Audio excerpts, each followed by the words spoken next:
Here we are on the set of Anne Frank. We've simulated the place where they were hiding from the Nazis during the Second World War.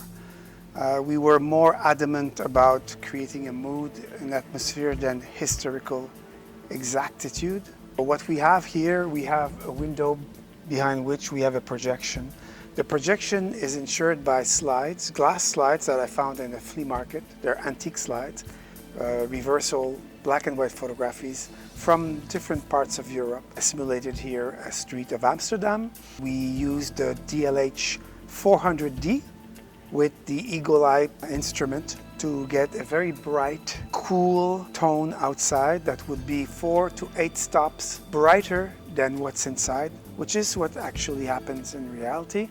When you have the light outside, it's much brighter than the light inside by many times. So we could play with levels outside, the levels inside, and so we could create moods using panorama with very soft light, going from warm for candlelight to very cold for night shots.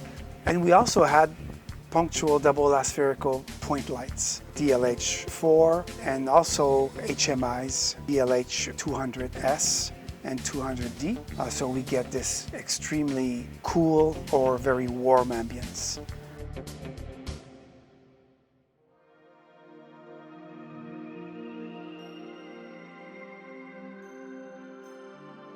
One of the things we played with a lot is the light stream reflectors, number 1 to number 5, using parallel beam light, intensified by the intensifier glass, and reflected back to a series or network of reflectors. Number 2s, mostly number 3s.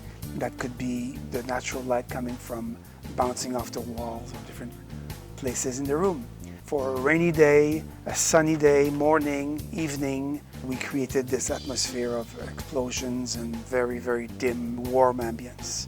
We also used projected gobos to create shadows from the bed railing, for instance, shadows from the window with the blinds.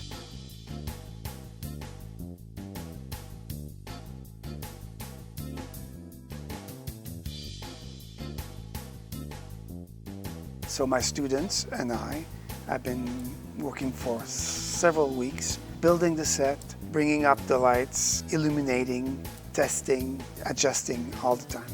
And so now we are done this project, we're closing the project, and this is our little documentary to show you what exactly we've done.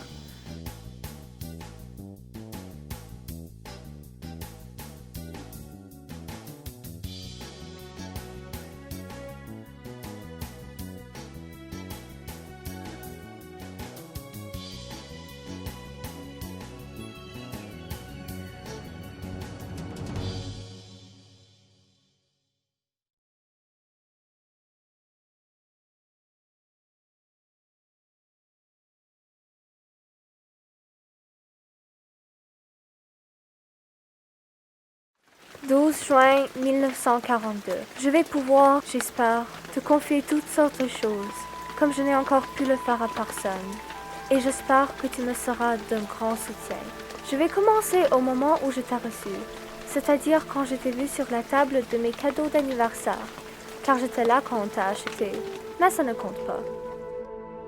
Vendredi 12 juin, j'étais déjà réveillée à 6 heures. Et c'est bien compréhensible puisque c'était mon anniversaire. Mais à 6 heures, je n'avais pas le droit de me lever. Alors j'ai dû contenir ma curiosité jusqu'à 7 heures moins le quart. Là, je n'y tenais plus. Je suis allée dans la salle à manger où Murtke, le chat, m'a souhaité la bienvenue en me donnant des petits coups de tête. Un peu après 7 heures, je suis allée voir papa et maman et ensuite je suis venue au salon pour déballer mes cadeaux. C'est toi que j'ai vu en premier. Peut-être un de mes plus beaux cadeaux.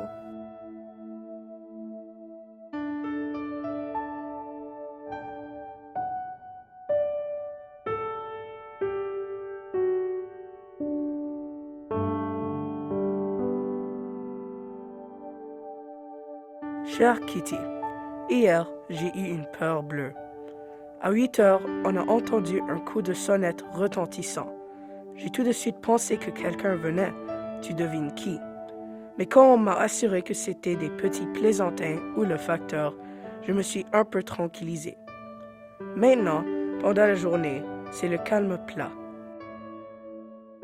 Levinson, un petit pharmacien et chimiste juif, travaille dans la cuisine pour M. Kugler.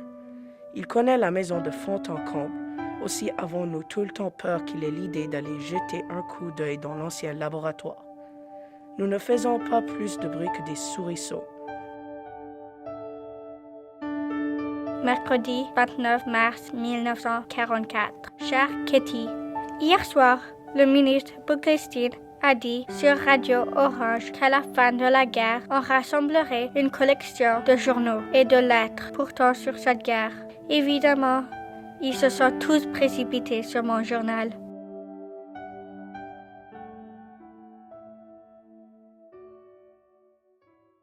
Samedi 22 janvier 1944. Cher Kitty, peux-tu me dire pourquoi les gens cachent si jalousement leur vraie personnalité? Comment se fait-il qu'en société, je fasse toujours toute autre chose que ce que je devrais faire? Pourquoi les uns font-ils si peu confiance aux autres? Je sais, il existe certainement une explication, mais il me semble parfois très triste qu'on ne puisse trouver nulle part, même auprès des gens les plus proches, la moindre complicité. J'ai l'impression que depuis la nuit de mon rêve, je suis devenue plus mûre et beaucoup plus une personne à part entière. Tu serais sans doute abasourdi si je te dis que même les vannes d'Anne ont pris une autre place à mes yeux. Soudain, je ne considère plus les discussions, etc. Tu vois, je me suis dit tout d'un coup que si maman était indifférente, une vraie mams, nos relations ici auraient été totalement différentes. Jeudi 1er avril 1943. Chère Kitty, pas le cœur à faire des blagues. Un malheur n'arrive jamais seul. Les messieurs de Francfort sont arrivés. Papa tremblait déjà en pensant au résultat de la discussion.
« 28 septembre 1942.